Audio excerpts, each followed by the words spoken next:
Monsieur, Hi, Bjorn. How are so you? how are you? Fine, fine, thank you. And you? Perfect. Thank you very much. Good day today. So great weather, good news, good wine. I think Perfect. sounds like a plan. Yeah, I saw you have snow. Yes, it's totally untypical for these days in Germany. But yeah, weather and the planet is going crazy. Climate change and stuff. You know what it is. And yes, these days, 3 weeks ago we had like 20 degrees. Yeah. And then we had snow. It's totally understandable. I don't. Nobody knows what's happening in Germany, but at least we have wine. I think. Yes, that's the most important. Perfect. So first, thank you for your time and to have you here. Today we're here for something very new, not just for me, but I think to everybody because it's it's a really new product and new good stuff for my wine cellar and for everybody's wine cellar. Of course, we are going to Chile and we are at Escudo Rojo, and you as I always say the chief of everything at Escudo Rojo, and I'm very happy to have you, Emmanuel. Today it's about this beauty, the Baronesa P. I'm sorry, but I did this way some minutes ago, and I think it's very lovely right now already. It's so open and so accessible. It's amazing. I tried it with a friend of mine who is also a wine professional, and we just like, wow, it's so already there at this young stage of aging. But let's go step by step. I think first it would be very exciting for everybody to have a short idea about you as the chief of Escudo Rojo. Could you please introduce yourself for a couple of sentences? This would be perfect to Okay. start. Yes, thank you, Bjorn, and thank you, obviously, for this opportunity to share this beautiful wine. Just about me, I'm, as you know, Emmanuel Riffaud, and I first started my career in Bordeaux. I lived first, I born in Cognac, so obviously I was like linked it with viticulture and enology, and then I moved to Bordeaux when I worked for more or less 10 years, and then I moved now for 15 years in Chile. First in charge of the technical area of Baroness Philippine de Rothschild, and since 2025, 15, sorry, in charge of the general manager of the project, but also as a chief winemaker of all the products and all the new strategy we launched in 18 with Escudo Rojo, and obviously with this new product Baronesa P. Yes. So thanks for the introduction. I think it's always better to have it. Yes, if you do it because you will know it better. So last year we had the chance to already do a digital tasting here on Instagram Live, and we tasted the whole range of Escudo Rojo. We started with the whites. We had the Sauvignon Blanc, we had the Chardonnay, we had the single varieties. So we had Cabernet Sauvignon and Carmenere, and we had, of course, the Gran Reserva and the Origine. And it was like a kind of yes. We had some tension in this tasting, getting more complex and more refined and more, yeah. It was the wines were stacking up in quality and also in professional in complexity, and now we have something new. To be honest, I really like the Gran Reserve. I still really like the Gran Reserve and also the Origine. And today I want to talk about the Baronesa P. And first, I would say we go into the wine, so into the wine term of winemaking, terms of where the wine is, or the vines are growing. The soils, maybe the terroir in general, what makes it so special, why it's called Baronesa P, and all this kind of stuff. And maybe also we can do like, later we have some kind of tasting, how it smells, and also talk about aging of this one, because I think this is a wine which will work perfectly in the next years, and so we can have some more lovely bottles evolving in the years, during the years. And so this would be my plan for today. I hope you're fine with this. Perfect. So I would say let's go. But first, let's have a sip because it's delicious. A lot of dark fruit, blackberries, Ah, so this new,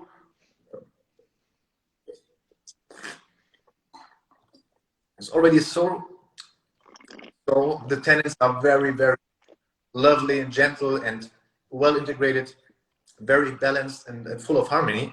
I was really really wow. But so first I would start with this. We start with the obvious one, or the obvious question. Baronesa P. Why it's called Baronesa P? Yeah.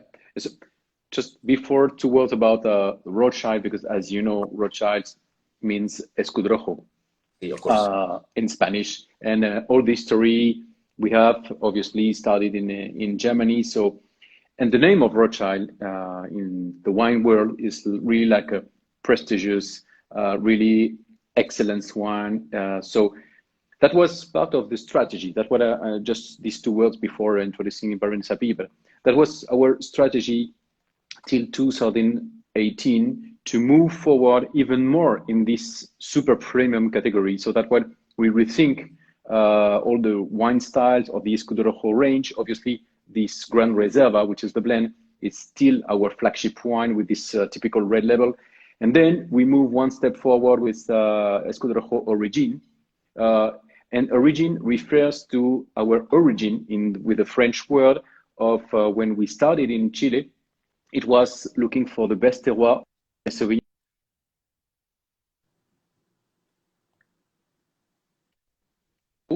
And in Bordeaux, in the left bank of Bordeaux, obviously the grape variety is Cabernet Sauvignon. So our know-how, our DNA is really Cabernet Sauvignon. So we move with this first step with origin. And then talking with the family, we say, okay, we need also to have something even more higher in the pyramid of our strategy in Chile, because we obviously have Almaviva, but it's a joint venture, and it's okay. The family say, okay, we also want our iconic wine by Rothschild company. So we thought during, more than 1 year in terms of strategy, in terms of name, etc., etc. So we had a lot of brainstorming session with the family, and in one of these this session we had like but what about the reference to obviously the Baroness Philippine, who decided first to come in Chile and to decide to invest in Chile. Oh, say it was a good idea. So Philippe de Rothschild say, oh yes, it's a good idea. So yes, we need to find something about my mother. And then the name Baronesa P was obviously Baronesa Philippine de Rothschild, because when she signed, usually she used or Philippine de Rothschild, like you have it, for example, in the label of previous Mouton Rothschild label, and then sometimes she used like a Baronesa P, like a just so we use the same signature of the Baronesa P, Philippine de Rothschild. So that's the reason why we choose the name Baronesa P. It's really and then we work to obviously to find the style and etc. etc. We are going to talk about that a little bit later, but to find the style and the inspiration, the personality of this wine according to the Baroness Philippine. Mm-hmm. So that was the most difficult in terms of elaboration of the product, in terms of thinking about the product, because the Baroness Philippine de Rothschild was very charismatic, very Right. it was hers, when we said, oh, Baroness Philippine de Rothschild, oh, everybody knows her, and it was like, okay, so to do and to make a wine in honor or specific cuvée in honor to the Baroness Philippine de Rothschild, it was like a really great challenge, Sure. Yes, 1933 to 2014. Yes. Yes, I already, of course, I did some research and stuff, because the information about this product launched not that long time ago, because it was really kind of a secret. Because of course, if you have a new product, you want to launch it really like a big boom, and so I had different sources, and all of them said she was, as you said, charismatic and such, like shining, and a personality which was like, yeah, overlooking and very, very, yeah, wow, just like wow. So next one, of course if you have this kind of if you with Escudo Rojo, you have you took the story and you had this you pick the story to make this homage.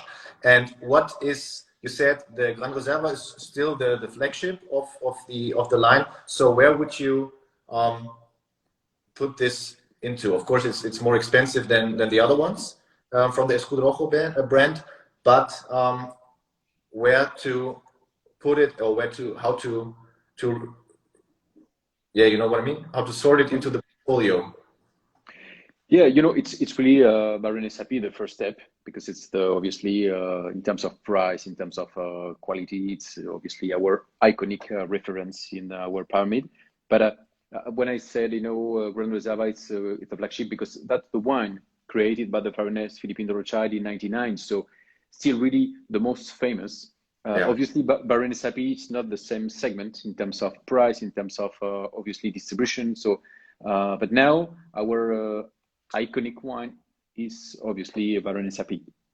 How is the quantity level for comparing it to the for example Origine? How many bottles are produced by this one? In terms of bottle, we are around. We are not communicated a lot about the bottle of the production, but it's around 15,000 bottles. Only. Around.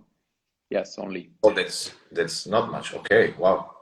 No, because and that's also the chance have also to work in this family company. That's when they decide to do something, and the first step and the first goals is always keeping in mind that we need to look for the best wine, the excellence, the perfection. So, and even more for Baronesa P. So if the quality it's only for 15,000 bottles, that's it. And we are not looking for more if we are going to downside a little bit the quality. Okay. So, and that's a change because it's not, the profitability or the money we are going to earn, but the quality, and to have the right positioning in terms of quality, in terms of price, etc., etc. So, and just to tell you, we started this project also with the 2017 vintage here in Chile, and it was like a very old vintage in 17. And at the end, when we test all the batches we had, and we say, okay, we are at a good level, but we are not, at the high level we are expected. So we decided not going with the 17 vintage and postpone this Baronesa P with the 18 vintage. So it was like, we had the product, we have everything ready, the volume, etc., but the quality was not at the level we were expected. So we decided, we are not going with this 17, just move to the other vintage. Okay, that's nice because, yes, that's a good point, especially if you want to start with a new line and have a new product. So it's really kind of a boutique product. So in terms of quality, and it's very. I thought the production would be much higher, but so I like it even more. It's very nice because small quantities. It's always good to have this in the cellar and to see it age. But so let's start in the before we have the bottle, the final bottle, or the final wine. You said we are looking for quality, of course. Suckling, for example, just gave the Baronesa P, I think 97 points, and also rated it very, very high in the top 100 wines of 2020 when he tried all the wines. And of course, that's great. And so let's start with where it comes from. We're in the Valle de Maipo, and we do have, of course, a cuvée, and the cuvée is dominated, of course, by Cabernet Sauvignon. Then we have some Carmenere, and also we have Syrah, Petit, Verdot, and Cabernet Franc, of course, 5% I think each. So I think like 76% is Cabernet Sauvignon, right? Like this roundabout. Yes. Isn't it? Yes, I think. Yes. Really, really, this kind of, as you said, left bank feeling with the terroir of Chile. Valle de Maipo, what's so special? We already talked about this in the first online live tasting, but I think it's very, very important to speak about the terroir and where the wines are grown, how they're growing, the weather conditions, the soil, to have an idea how this product is made, and also how it's coming to this final 15,000 bottles of this one. And so let's start. I think 2018, as you say, was a good vintage. 2017 was bad, but in general, Valle Maipo, very warm, hot summers, right? Exactly. Yeah, exactly. And just to introduce briefly this concept of terroir in Chile, you know, Chile, it's a very long country. It's more than 4,000 kilometers north to south, very tiny country. If you look at the viticulture area, it's more or less the same, because north to south in Chile, it's 1,500 kilometers. So that means it's more or less, in terms of viticulture area, it's more or less the same superficie as Bordeaux. It's 15% more. It's 137,000 hectares. Yeah. But stretching, it's like stretching Bordeaux from Netherlands to north of Africa. So just imagine all the differences you have north to south. And if you combine that with the two big climate elements, which is the Andes Cordillera in one hand and the Pacific Ocean in the other one, with the cold influence coming from the Humboldt Current, you have like a mosaic of terroir, I said. And if you are even more in each valley, it's like in France with the Rhone Valley, with the Loire Valley, it's like the Maipo Valley with the Maipo River, the Cachapoal Valley with the Cachapoal River, etc. So that means you have like a lot of differences of terroir. So even if you are in the Maipo Valley, and with the new denomination you have in Chile, you have like the Cordillera, the Intercordillera, and the Coast denomination. So that means you really have three zones if you are close to the Cordillera, in the middle, or close to the coast. So that means we are in Maipo, in the Andes zone, and we looked for the best terroir, obviously, of Cabernet Sauvignon. In our opinion, it's Maipo Valley. So that's why the base of this product was created from the Maipo Valley, and from, obviously, Cabernet Sauvignon, as you said, 76%. And then the challenge was to create a strong personality wine, because we didn't want to create like a copy paste of some Chilean wine. And obviously it's not a Bordeaux wine, but it's like the expression of the Chilean terroir, but with the French left bank and Rothschild way of thinking, winemaking approach. Yeah, that's super exciting. If you just imagine, as you said, Netherlands to North Africa, there's so different zones of so different microclimates, and I think it's very difficult to find out. Of course, you are the professionals in this case, and you can say, okay, we need to go there for this one. We need to look in this case for this one. We have to look for the Carmenere. We look for this one. Of course, it's about the Cabernet Sauvignon, but I think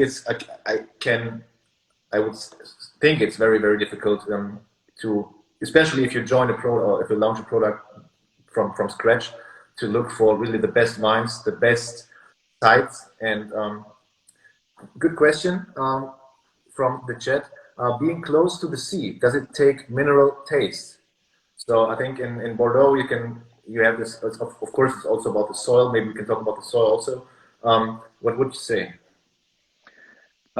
In our case, we are like at 60 to 80 kilometers from the sea, and we have a small influence if you compare, obviously, with the other valley like Casablanca, which is obviously more closer to the sea. But even though we have some fresh influence in the afternoon in the Syrah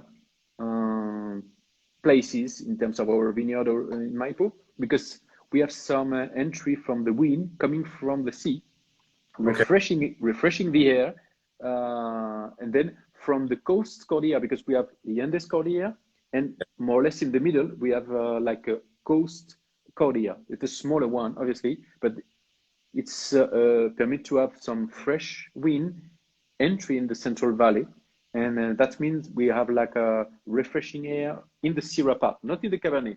In our vineyard, it's like a two parts, and for the Syrah, it's very interesting because we have like a very concentrated Syrah, very high potential alcohol Syrah, but keeping freshness. And that's really amazing because we still have like a powerful Syrah, but with a fresh aroma.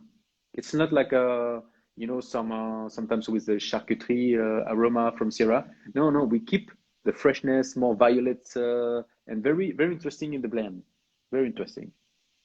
Okay, before we come to the soil, one more thing, because I also made this experience. For us all sommelier, the Micro Valley is the principal terroir for Cabernet Sauvignon. Really, congratulations for being there. And I talked to a lot of German winemakers and really want some of those really rising stars.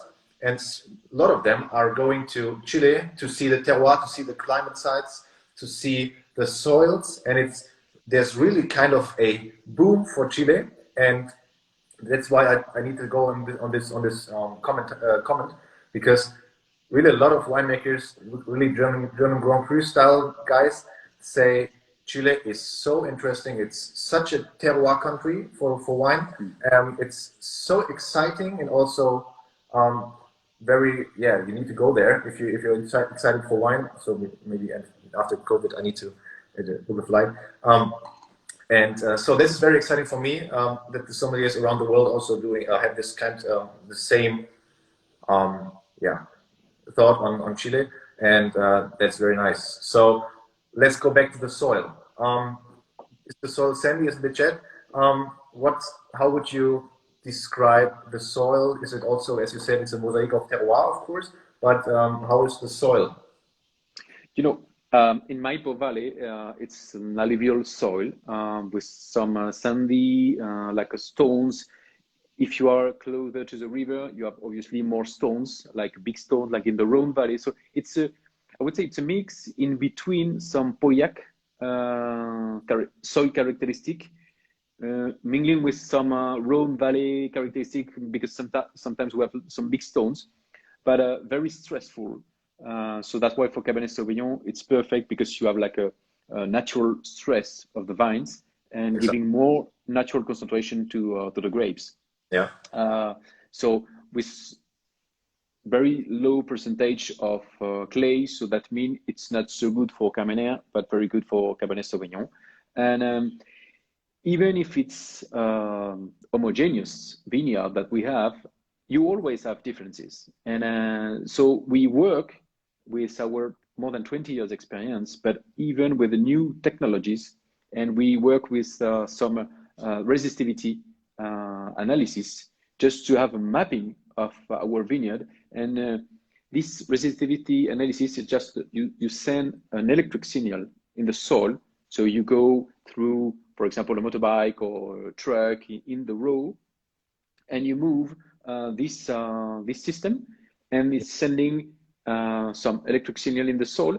And the response of this depend on the nature of the soil. So if you have more stones or more sandy condition or more water, the response of this electric signal is different. So that means you have like a color mapping area of your vineyard, so you can mix that with your experience. And we work for Baronesa P with really the micro zone and micro terroir approach. So that means in the same parcel, sometimes of 1 hectare or 2 hectares, we have like a 2, 3, 4 different areas of this Cabernet Sauvignon, and we are going to harvest obviously separately. And some of this area are going in the Baronesa selection, and some other one are going in the Grand Reserva selection. So it's really like a, you know, very more precise definition of each expression of the terroir. And I would say, obviously, in this Baronesa selection, you have much more stony condition, very stressed, very low production of the vine, so very high concentrated grapes. It's very small grapes of Cabernet Sauvignon, and it's really like la crème de la crème in terms of grapes. So I'd say it's about the terroir. People are always talking about the age of the vines. Can you say you only have the old ones? You said, of course, you take the best to pick the best grapes, of course, but can you say kind of a average age of the vines? Yes, or it's more or less 20 to 25 years old, average for Baronesa P. Yeah. Okay. So we have these soils, and we have, as I said, we have, as I heard about, you told me, very warm, hot summers. The winters are not that cold, I think. And also you have also in the summer you have really high differences in temperature from night to day, right? Yes. Yes. Also, sorry. Yes. Usually you have like a rainy winter. It's like a very Mediterranean style. And for example, in 18, we have 25 to 30% rainfall less than the other year. So it was good, but 75% was during winter time. So that means it's very interesting for us to have this repartition because you have a lot of water during winter time. So it's very good because for spring, we have obviously the start of the vines are in the good condition. And then from obviously flowering process to harvest, usually in Chile, you have like a very small rainy condition or I mean like 80% of the time you never have rainy condition during this flowering to harvest. So that's very good. So but that means you have like a very stressful condition for the grapes. So you need to manage really with the high temperature and the condition after that for maturing process. They are completely different than, for example, Bordeaux or Europe. So you have like a natural concentration, but sometimes it can be too much. Okay. So that means for Baronesa P, and we even more focus on the maturity of the tannin. But in Bordeaux, just to compare, between the aromatic maturation between the aromatic one and the phenolic one, you have like 10 to 12 days. In Chile, you have more than 3 weeks. Wow. Okay. So just imagine you are, for example, at the end of February, and you have 13 alcohol potential level, but you are green in terms of tannin. So you need to wait for the best compromise with the aromatic part to keep the freshness, because that was also one of the goals we had in mind, to keep freshness and elegancy, and also to have a very ripe and soft tannins. So that means you need to wait and to taste and to, for example, for Baronesa P, we get even more higher in the precision of the tasting of maturity to complete the analysis data. We taste separately the pulp, the skin, and the seeds. Just to really have a very precise photography of the maturity process, and to say, okay, that's the right moment for this batch specifically. So, and then 2 weeks more, okay, this one, and 3 weeks more, this one. So it was like really like a very picking small batches in the vineyard to determine the right moment for this maturity process. And in Chile, it's very complicated to manage this process, because sometimes you want to wait for the right maturity of the tannin, and sometimes you are going too much in the maturity aromatic part. So you are going like to have marmalade characteristic or more overripe characteristic in the wine. Of course, because you have the power of the grapes, but you also want this elegant wines, and that's what it's all about. But first, I need to say a short stop, because usually if a wine with this blend and this setup from 2018, so just like on the bottle for a couple of months or so, in this young age, it's totally inaccessible. You can't even, it's not fun to drink this one, even though they put it in the decanter for like a day or so. And this one has such a high glue. Usually I wanted to share the bottle with some friends afterwards, but it's getting kind of problematic with the size of the bottle. It's so charming on the palate. It's so balanced. That's really wow. Because usually, like the first years, especially if you taste Bordeaux, of course you can drink them, you can open them, but it's not fun. And this one is so round and so balanced, great. So back, I just needed to put this into the conversation because it's so lovely. I said you have this high differences in temperatures from day to night. I think that's good for the acidity in the grapes, right? Yes, that's something magical in Chile, and because when you are from usually March, even though during summertime, it's really common to have like 35, 32, 34 degrees during the day, and only 15 during the night. So that means the temperature is going down, and for the grapes, it's also a good element for the phenolic maturity, and it's also very good for the aromatic. So it keep like the freshness of the grapes in terms of aromatic characteristic. And for example, for this 21 vintage, it's really amazing because we have a very low process of maturing now because the temperature is very low. We have like a 12, 11 every night. So that means it's even slower than the other year. And for us, it's very good because even it's very long. So, but for picking, it gives you the time to have the right moment for picking and to have the well balance between freshness, maturity of the tannin, and that you say, it's like it's still fresh. Yeah, Even super. obviously it's Chilean, but it's fresh, and I think, that's also the point. and it's also, I think, especially in this, what you have, we have 40%, 14%, what's really good for this kind of blend. And I think if you have this powerful grapes, this dark aromatic grapes, I think you need this kind of, first, of course, you don't need to over ripen the grapes, of course, but I think especially in this case, the acidity is doing a very big part to the whole thing, because as you said, otherwise it's going to be too fat and too, it's too heavy, you have just too heavy. And so this acidity and the balance makes it super elegant. And it's back in the days when I was starting with wine, I was looking for this fat guys, but today if you have a more professional taste and palate, you're looking for the wines which have, of course, do have power but also have this elegancy. And that's what I think the wine lovers are looking for.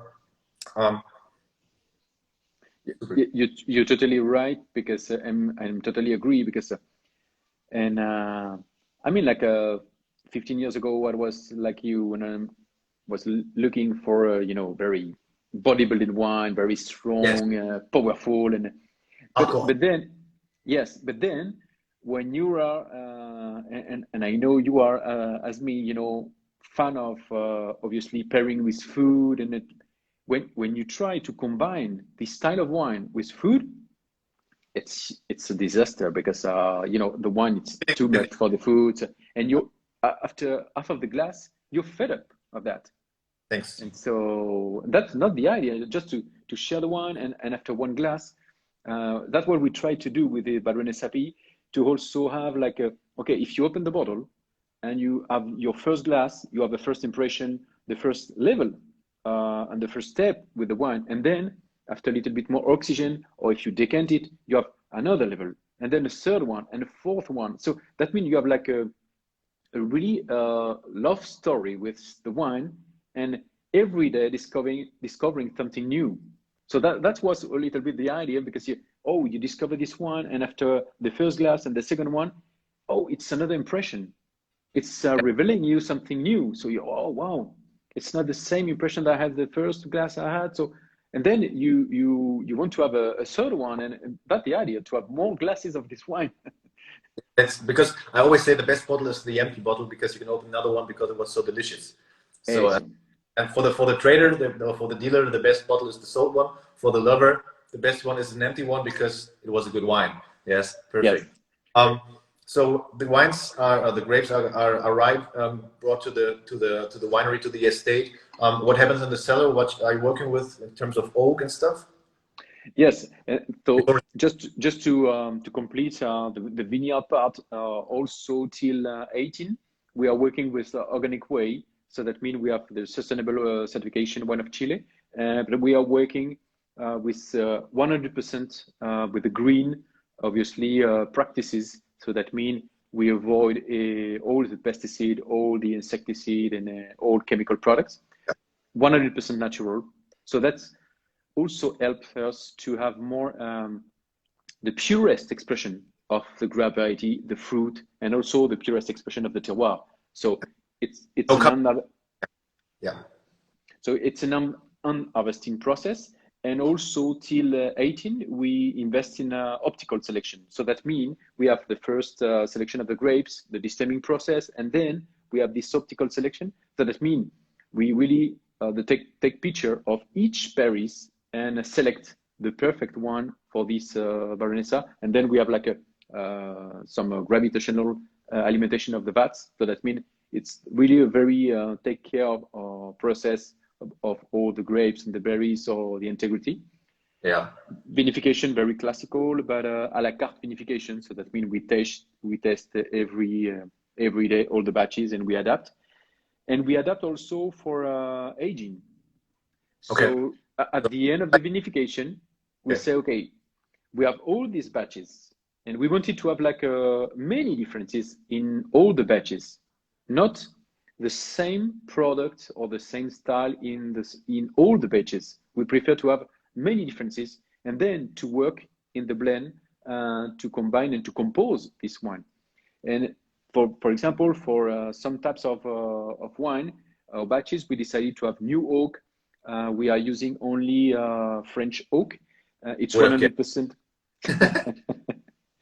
It's 100% obviously aging in French barrels.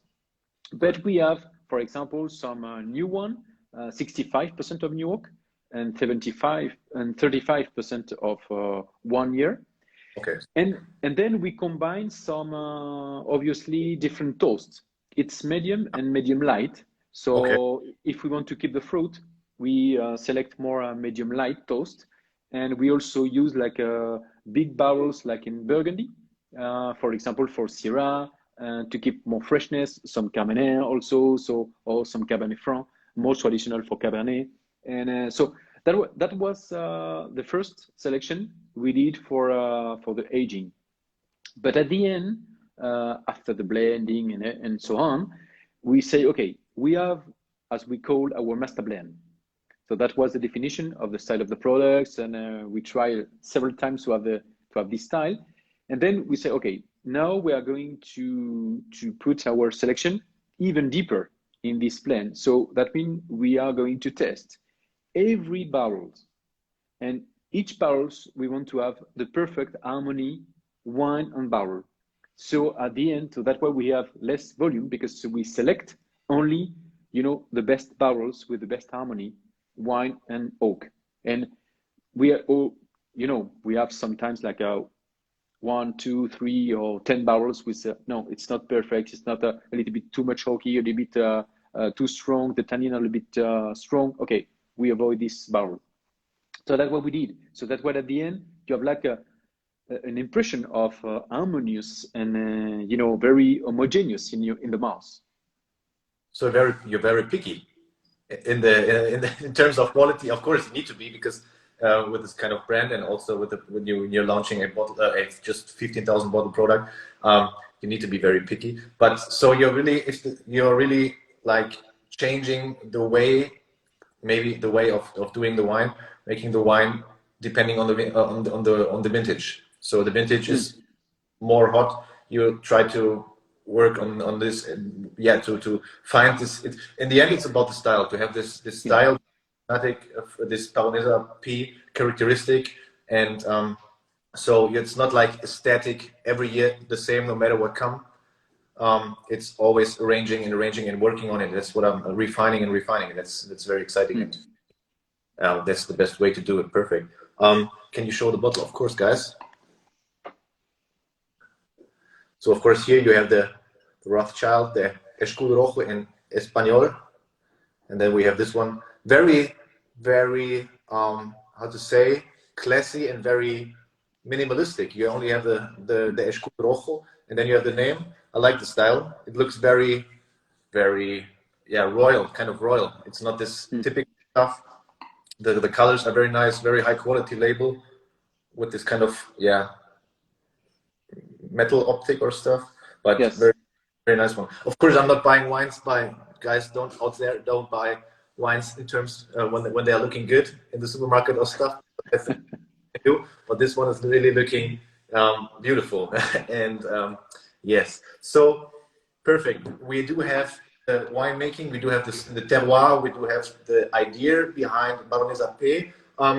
So before I think we have three more topics. First, we do have the tasting. So how the wine shows right now, and then in the same term, how it's going to be in a couple of more years. So with more age. So how is the potential, the potential for aging, and also what's always, as you already mentioned, the term, the topic of food and wine pairing. Mm-hmm. Start with what you think. Yeah. So for in terms of tasting, the wine, as you say, you know, even if it's a young wine, it's presenting very well. We bottled it in May last year, so it's close to have a one bottle aging year, 1 year aging, sorry, in bottle, and it's still presenting quite well, and the potential is here. And in terms of aromatic, in my opinion, you have, as I said, you know, different steps. The first steps, it's much more oriented in a, you know, like a harmonious mix of black fruits with small red fruits, but much more oriented in blueberries, some black cherry, some black currant, a lot of black currants, and then the second step, you are going to have more complexity, some cedarwood notes, we say see some spicy notes. There's some pepper and stuff, yeah. Yes, I say like it's like a Sichuan pepper. Sometimes you have in the nose, really amazing. Yeah. And in the mouth, the attack is very round, very rich, very smooth. You have like a very soft tannins, and this at the end in the mid palate, you really have a lot of concentration, a lot of density. I would say like you feel, and you mentioned it like the minerality. I feel it in the mid palate with the taste of these tones of Maipo. This is really the taste of the terroir of Cabernet Sauvignon. And at the end, the most is going up. You have like a refreshing, and you have like some aromatic characteristic, more spicy, and some black notes, and you have this complexity of the oak also.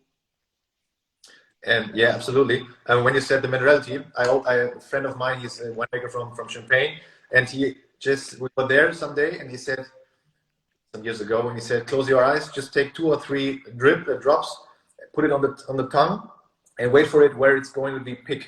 And then you have these two sides, the left and the left and the right side from the tongue, and these are the receptors for the minerality, for saltiness and stuff. And I think in this case, it's really like kind of peaking in this area, and that's what you said with the minerality, and that's lovely. And as you said, it's so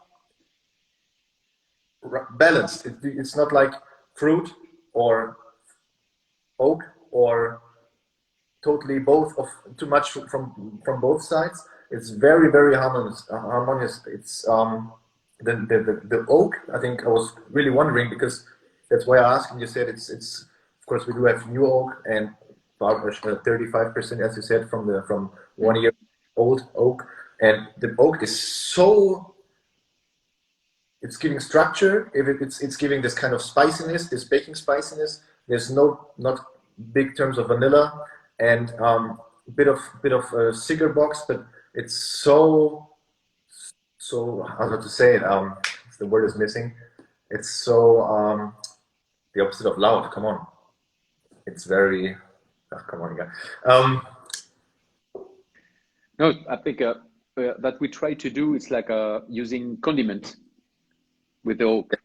So okay. When you are preparing something or a specific plate, something like that, you need to just combine the condiment or the spice to enhance the whole preparation, but not to put the oak or the spice or pepper over your preparation. So that mean we were keeping in mind that this feeling you have and you describe, this harmonious. This is also part of you know, the know-how of Baron Philippe de Rothschild. We say sometimes the art of the assemblage. So we work, you know, like more than 3 months, also with the technical team of Almaviva and also Mouton Rothschild to really work together and to say, okay, we need to find the right style. And we know we had a lot of pressure because it was the first cuvée in honor to the Baroness Philippine de Rothschild with the, you know, with the Rothschild family, with Philippe Syrah de Rothschild, was telling me, okay, Emmanuel, just remember it's the first cuvée with the name of Baroness. So, and I will be like the ambassador. And I say, wow. And he said, no, but no pressure. No pressure, but a little one. So, yeah, but it's so nice. It's such a great work. It's the first time I tried today. Unfortunately, I have one Magnum left in the cellar, as I saw. Thank you very much at this point. But you need to keep it. You need to keep it for. We are talking about for aging, but you need to keep it. I forgot about it. I forgot about it for the next years.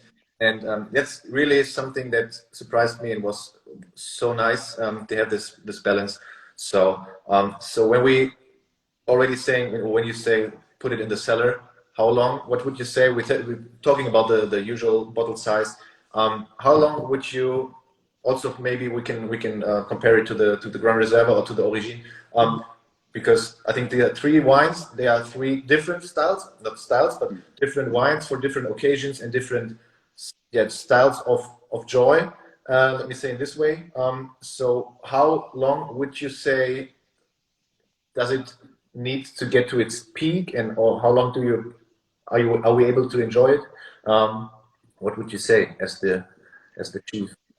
I think I was really surprised to have this wine so ready to drink now. I thought it was a little bit more closed, but it's still open. Absolutely. I think this wine is going to have like this normal life. I mean, like it's going to close a little bit maybe in a few months, maybe in 1 year, and then we are going to wait for maybe 3 or 5 years to have the right expression. Obviously, the evolution should be good, but it will be different because you have like more fruit now, and the bouquet shows now very fruity and with a wonderful expression. And in 3 or 5 years more, you have like more bouquet, classical bouquet in terms of reduction in the bottle. And I mean, in terms of aging potential, we thought that 10 years minimum, but 10 to 15, and then we are going to have a maybe good surprise, maybe not, but 10 years, it's like a nothing. I would say too. Yeah, I would say 12 to 15 years would be my guess, but it's definitely wine to store. Very, very nice. And then come to the. I always get the question, what wine would you pair with this food? Or we do have this for Christmas or for the Easter days, as we just had. What would be your choice for the Baronesa P in terms of cooking, or also when you're in the restaurant? I saw some guys already ask for how to get it in Italy or stuff. I think we have some guys from Japan here, from Croatia, and from all over the world. And I think it's only 15,000 bottles, guys, so you need to hurry up. What would be your choice to enjoy it with? Of course, I do like to do it. Sorry, but I like to drink it in this way, like just solo or in front of the oven or in front of the fireplace. There would be also a nice idea, I think. But what would be your recommendation? First recommendation, it's as you said, to test it, solo, and just to have your experience with the wine. And with food, I would recommend more with obviously like steaks and with some barbecue. Not like a complicated preparation, like some easy preparation, like a very beautiful piece of meat with barbecue and with some good pepper. And then you have very right combination with the juicy part of the meat and the juicy part of the wine. And it works also very well with all the preparation that you can have a little bit more sophisticated, with also Asian meat preparation. That's what yeah. Because this spicy, this you know, sometimes with some sweet characteristic, is combining quite well with this type of wine, which is a little bit more softer than the tannin you have, for example, in Bordeaux. So you could have some right combination with this type of food from Asia. I mean, like Chinese or Korean or some Japanese, and obviously not sushi, but with some preparation. And I would say like that's, in my opinion, the both characteristic you would have a very great combination. Also, it works quite well not only solo but with cigar. With a good friend of mine, I had a great experience last week. We tasted this one, and then we had like a Partagas, and it was like a wonderful. So I would say like let's try, and you always have like a new experience with the wine. So, but you know, obviously much more oriented to red meat and like a preparation with the spice and some soya sauce, something like that. It's working very well. I think what would be, as to my of course I like ribeye and stuff. What would be perfect would be some more rustic piece of meat or beef from like a tomahawk or like porterhouse. Really cut it off from the meat, like serve it next to the bone, and this would be something I would love to try with some simple potatoes and stuff from the oven, some rosemary and stuff, and also maybe some how about lamb chops? Lamb chops and some herbs around. It would be also from the barbecue over the fire. I think in this case it would be nice to have it on the fire or over the fire, not like gas barbecue. To have this more baking spices, to have it more rustic, and I think also this would be very nice. And really, just before you said, I thought, okay, it's a good one for different styles of Asian food. And happy that you agree with this. Nice. Yeah. No, it was really interesting. You know, when we tasted that with his friend, his wife is a Chinese, and she prepared like a very spicy food. You know, it was like a really fantastic combination. So it's not it's not so simple to pair this super spicy or this very spicy Asian dishes with some red wines, because usually you say you need something fresh, refreshing, like a Riesling or maybe champagne or like some fresh white, and don't do some like more powerful reds. But in this case, I would say it would work out perfectly also with this dominant black fruit, and to have a great match. So my friends will be not that happy that the decanter is getting more and more empty, but that's tough life. Yes. No, we just bottled the 19 vintage, so don't worry, we are going to send you more bottles. So it's coming soon, the new vintage. So this, just to come back to it for the last time, the 15,000 bottles, is this the amount you will do every year, or is this also, of course, if you have a bad year and it's like just like 13,000 bottles, you just have 13,000 bottles, of course. But you're not looking to do like more and more and more. You want to stay high with the quality, and you make it like a exclusive, high quality product, right? Yeah, the idea, it's much more to have a little bit more than 20,000 bottles. Okay. So that's our selection we have in hand for the 19 vintage, which is quite a very good vintage in Chile. And then for the future, we are going, as you say, you know, to do the selection according to the quality. So if it's 15, if it's 13, or if it's 18 or 22, okay, the quality was priority. What's the objective, and we are keeping this north. Absolutely, that's a good way. So I think we had a really good deep dive into the new Baronesa P from Escudo Rojo. So guys, already some of you asked, it's not that much bottles out there, so keep hustling for one. It's definitely a wine I would store and also drink now, but as you said, maybe in the next months it's going to sleep for a bit, but definitely a wine I would store.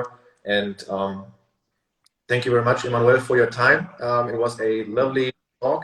I think we had some good insights all from every perspective. We do have the terroir, we do have the source of this whole thing, why it's made, where it's made, what it's made from, and all these things around which are very exciting, not for professionals only, but also for the wine lovers, for the guys looking for new stuff.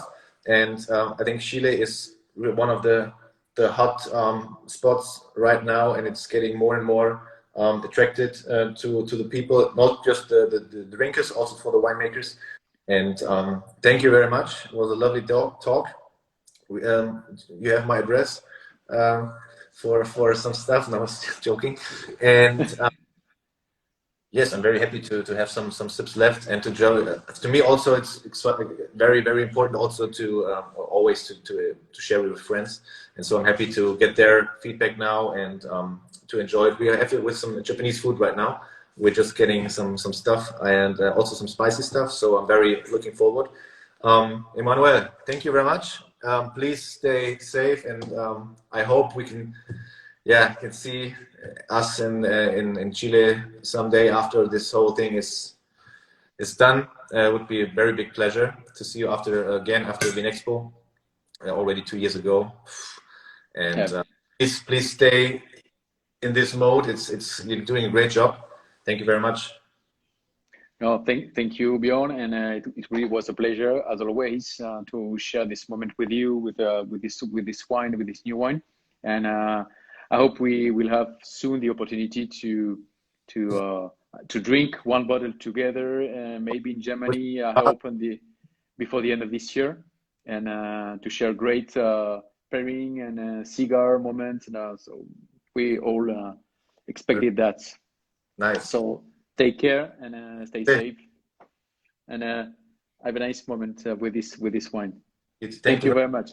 Thank you. And saludos from Chile. Bye.